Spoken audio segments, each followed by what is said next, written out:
Hello, dear students. I am Professor Sandeep Gupta, Department of Civil Engineering, SIRT. Today, I will discuss a very important topic. This is called as a design of staircase. It's a very important for your future purpose. जब भी आपको professionally कोई design करवाने आएगा तो आज इस class में आप लोगों को उसके कुछ बेसिक्स कॉन्सेप्ट डिस्कस करने वाला हूँ। तो कॉन्सेप्ट यही अप्लाई होंगे भाई। अगर आप अभी आप लोग थ्योरेटिकली उसको डिजाइन कर रहे हैं, बाद में आप लोग प्रोफेशनली डिजाइन करेंगे, बस आपके कॉन्सेप्ट सेम रहेंगे। तो इन कॉन्सेप्टों को हम लोग डिस्कस करते हैं इस क्लास में। आप लोग देखिए भाई, that is the design of the staircase. ये डेफिनेशन, सबसे पहले डेफिनेशंस आप लोगों ने कई सारे इसके पढ़े हुए हैं डिजाइन ऑफ स्टेयरकेस के। One of the another definitions मैं आपको एक्सप्लेन करता हूँ एक सिंपल वे में। एक डेफिनेशंस राइट है और एक मैं आपको एक्सप्लेन करता हूँ। It is a sequence of steps which connect the floor at different level, this is called as a stair.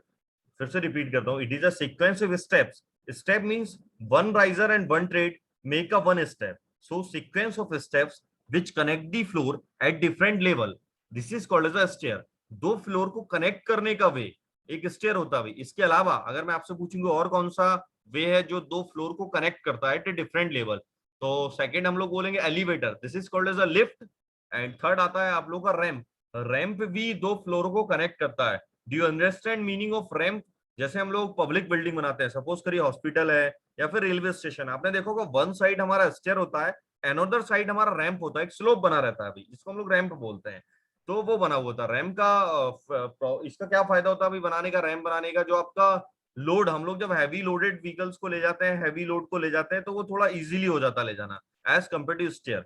But हम लोग इसको सजेस्ट नहीं करते रैंप को ज्यादा बनाने के लिए, क्योंकि स्टेयर केस में क्या होता है, आपका एवरी 10 या 12 स्टेप के बाद एनबीसी आपको रिकमेंड करता है, नेशनल बिल्डिंग कोड, कि आप लोग एक लैंडिंग एरिया बनाइए। लैंडिंग मतलब क्या होती है भाई? एक बड़ा सा एरिया होता है। आप देखा होगा जब भी आपने स्टेयर देखे होंगे, 10 या 12 स्टेप के बाद एक बड़ा सा एरिया होता है जिसको हम लोग लैंडिंग बोलते हैं। तो अगर आप लोग कहीं से स्किड किए आपका सामान, तो उस लैंडिंग पे जाकर हम लोग रेस्ट कर जाएंगे। लेकिन रैंप के केस में क्या होता है, अगर आपका कोई सामान, या हॉस्पिटल की बात कर रहे हैं, कोई पेशेंट अगर आपका स्किड किया तो सीधा वो बॉटम से नीचे ही आएगा भाई, तो डेंजरस होता है, इसलिए हम लोग उसको सजेस्ट कम करते हैं। तो another way apart from the stair to connect the different floor is called as a lift, elevator, and third one is a ramp. What is the type of the staircase? These are the type of staircase commonly used stair: straight stair, half turn, quarter turn, circular stair, spiral stair. Mostly use these type of the stair. That means straight stair. Straight stair कौन से होते हैं? Without breaking the sequence of steps, without breaking, उसको बोलते हैं हम लोग straight stair. Half turn, the flight will be turned by 180 degree.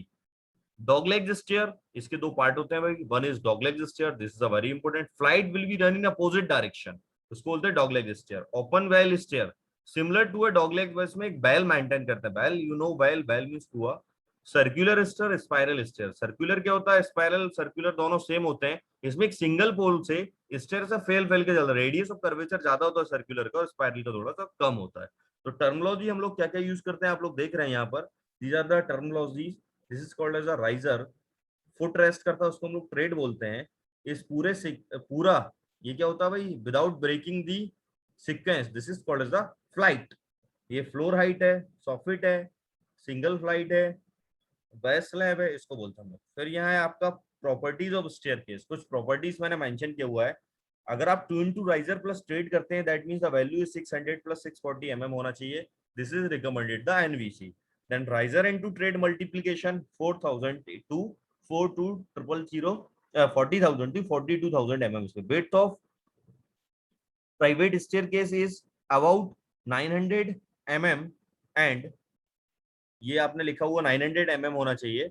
And ये देखिए, and the public staircase is help about the 1800 to 2400 for 2400 Clear height between the flight and the vertical above the should not be less than 2.10 meter. That all things recommended by the NBC. This is called as the National Building Code. Yes, okay. Then the structural behavior of a staircase.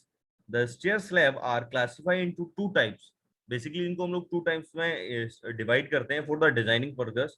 Stair slab spanning horizontally and stair slab spanning longitudinally, जो कि मैंने आप लोगों को अब पहले बताया हुआ है इसके इंट्रोडक्शन पार्ट में, कि क्या स्टेयर आपका स्पैनिंग हॉरिजॉन्टली होता है और कैसे आपका स्पैनिंग लॉन्गिट्यूडनली होता है। लोड ऑन स्टेयर केस की बात करते हैं अगर हम लोग, तो एक लाइव लोड होता है भाई, लाइव लोड को आप लोग कैसे कंसीडर करना है, 3 kilo newton per metre square to 5 kilo newton per metre square आप लोग एज्यूम कर लीजिएगा भाई। Then second we are calculating the dead load. Dead load, देखिए डेड लोड का कैलकुलेशन मैं आपको बताता हूँ, बड़ा सिंपल है। The dead load of the stair consist of, तो एक तो क्या होगा, dead load are to be calculated per unit horizontal area करते हैं हम लोग, तो डेड वेट ऑफ स्टेप्स होगा और डेड वेट ऑफ स्लैब, दोनों का ऐड करेंगे तो टोटल आपका डेड लोड बनेगा भाई। तो सबसे पहले हम लोग निकालते हैं dead load on steps for 1 metre wait.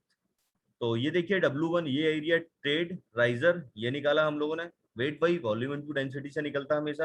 ये डेंसिटी कंक्रीट की 25 मल्टीप्लाई किया, W1 R into T by two into 1 unit length में लेते हैं हम लोग 25, ये आ गया आपका 25 R by T 2।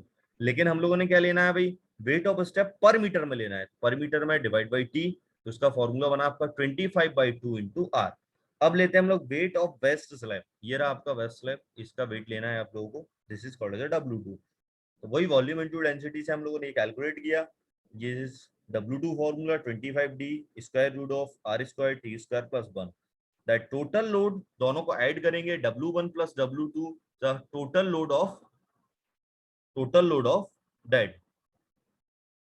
Depth of the section, depth of the section आपको कैसे लेना है भाई, for designing the stair the thickness of the base slab में we assume as 120 to 125 of span. मतलब क्या है भाई आपका 120 टू 125 ऑफ द स्पान, 120 से 125 स्पान जो भी रहेगा उसका करेंगे टाइम्स, तो जो वैल्यू आएगी उसको आप लोगों को कंसीडर करना है। तो ये रहेगी आप लोगों की, क्या ये हो जाएगा आप लोगों का भाई डेप्थ, कैसे हम लोगों को सेक्शन का सिलेक्ट करना है, तो यहाँ से हम लोग इसको डेप्थ को सिलेक्ट कर लेते हैं। Thank you so much class. Next class में हम लोग डिस्कस करते हैं इसकी डिजाइनिंग के बारे में, जो लिखा हुआ है क्वेश्चन मैंने आपको प्रीवियस क्लास में बताया, इसके बाद हम लोग उसको डिस्कस करेंगे। Thank you so much.